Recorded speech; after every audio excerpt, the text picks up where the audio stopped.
کی شکایت کروں گی۔ حضرت عمر نے سنا تو آپ کے رونگٹے کھڑے ہو گئے۔ آج ہم گناہ پر گناہ کرتے ہیں، ہم یہ جانتے ہیں کہ رب نہیں دیکھتا۔ انہ یعلم الجہر وما یخفی، اللہ تعالیٰ کھلی چیزوں کو بھی دیکھتا ہے، چھپی چیزوں کو بھی دیکھتا ہے۔ کوٹھری میں رکھے کیا ہو یہ بھی دیکھ رہا ہے، گھر کے برآمدے میں کیا ہے یہ بھی دیکھ رہا ہے۔ حضرت عمر کھڑے، کہا بہن بات کیا ہے؟ کہا اے پوچھنے والے مسافر، 6 مہینے کا زمانہ ہو گیا، حضرت عمر کے قافلے میں میرا شوہر شامل تھا، ایک جہاد پر گیا تھا، لڑتے لڑتے شہید ہو گیا۔ آج 6 مہینے ہو گئے، گھر میں کچھ کھانے کو نہیں ہے۔ میں نے اس واقعے کو پڑھا تو میں خود رو پڑا، کچھ کھانے کو نہیں ہے اے پوچھنے والے مسافر۔ تو کہا ہے بہن چولہے میں لکڑی بھی جل رہی ہے، پتیلی میں کیا ہے؟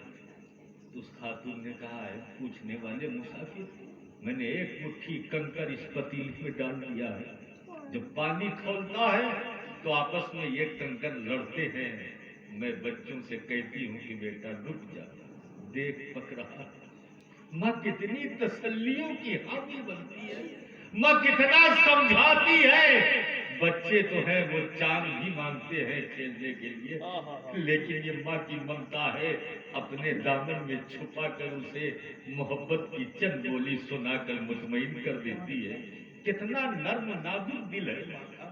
وہ کہتی ہے کہ اے پوچھنے والے مسافر، جب بچے کہتے اماں بھوک لگی ہے، اماں بھوک لگی، تو میں کہتی بیٹا دیکھ پک رہا ہے، یہ آپس میں کنکر لڑتے ہیں، میں مطمئن کر دیتی ہوں۔ قربان جائیے حضرت عمر سن رہے ہیں، رونگٹے کھڑے ہو گئے۔ عمر کہتے ہیں اے خاتون مجھ سے وعدہ کرو کہ جب تک میں واپس نہ آ جاؤں اس پتیلی کو چولہے سے مت اتارنا۔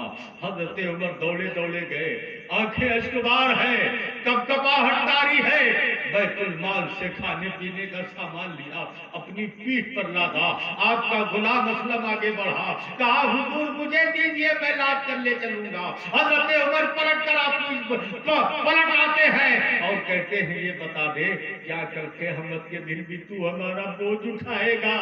آج فیصلہ کرو، ہم نماز نہیں پڑھتے اس کی پرواہ نہیں ہے، ہم اپنے پڑوسی کو پریشان کرتے ہیں اس کی پرواہ نہیں ہے، ہم اپنے بھائی کو گالیوں سے نوازتے ہیں اس کی پرواہ نہیں ہے۔ نہیں میرے دینی شہزادوں پرواہ کرو اس کی، اس لیے کہ رب ہمارے دلوں کے ہر راز کو جانتا ہے۔ حضرت عمر پلٹ کر کہتے کیا کل تم ہماری مدد کرے گا؟ اس نے کہا حضور کل تو میدان محشر قائم ہوگا، وہاں تو سب کو اپنی اپنی پڑی ہوگی۔ پیارے عمر فرماتے ہیں حضرت عمر لے کر کے چلے، غلام بھی پیچھے آیا، جلدی جلدی دونوں نے مل کر کے کھانا تیار کیا، اور کھانا بنانے کے بعد ایک بچے کو غلام نے اپنے آگوش میں لیا، دوسرے بچے کو عمر نے اپنی آگوش میں لیا، دونوں کو کھلا رہے ہیں۔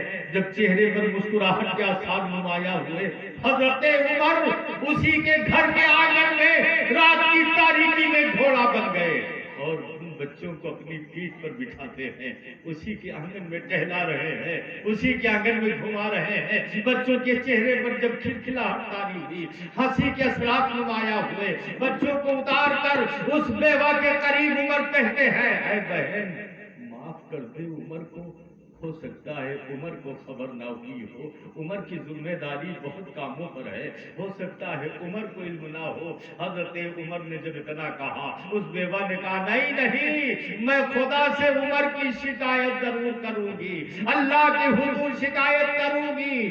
قربان جائیے جب بہت بزد ہو گئی تو پیارے عمر ہاتھ جوڑ کر رونے لگے اور کہتے ہیں میری بہن میرا ہی نام عمر ہے، اے میری بہن میرا ہی نام عمر ہے۔